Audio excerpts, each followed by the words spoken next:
Doctor Yunus তো নামাজ পড়ে না, দাড়িও রাখে না, এমনকি জীবনে কখনো হজও করেনি। এইসব কথা বলে যারা সমালোচনা করছেন আজকের ভিডিওটা তাদের জন্য।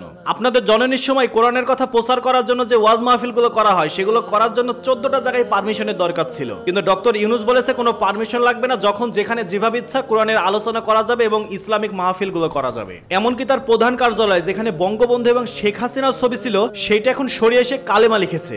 আবার কয়েকদিন আগে দেখলেন শত শত মানুষকে উপেক্ষা করে একটা ছোট বাচ্চার সালামের জবাবও তিনি দিয়েছেন, যেখানে আগে আলেম ওলামাদের দেখলে কারাগারে বন্দী করা হতো, আর ডক্টর ইউনূস তাদের সাথে নিয়ে এই বৈঠক করছে বাংলাদেশটা কিভাবে চালানো যায়। এত কিছুর পরেও আপনারা বলছেন ডক্টর ইউনূস ইসলামের পক্ষে আছে কিনা, সে নামাজ রোজা করে কিনা, সে দাড়ি রাখে কিনা, সে হজ করেছে কিনা, নামাজ পড়ছে কিনা, দাড়ি রাখছে কিনা, এমনকি হজ করবে কিনা সেটা নিতান্তই তার পার্সোনাল ব্যাপার। সে যদি বাস্তব জীবনে এগুলো না করে থাকে তাহলে তার শাস্তি তাকেই ভোগ করা লাগবে। বাট তিনি তো ইসলামকে সমর্থন করছে এবং ইসলামকে প্রতিষ্ঠা করার জন্য যা যা করা দরকার তিনি সবকিছুই করছেন। এখন আমরা তার ঘরে গিয়ে খোঁজ খবর নিয়ে দেখবো না সে 5 ওয়াক্ত নামাজ পড়ছে কিনা কিংবা সে হজ করবে কিনা। তাই তাকে সমালোচনা না করে তাকে উৎসাহিত করুন, যাতে তার মাধ্যমে বাংলাদেশে ইসলামিক দিন কায়েম হয় এবং সেও ইসলামের পথে চলতে পারে।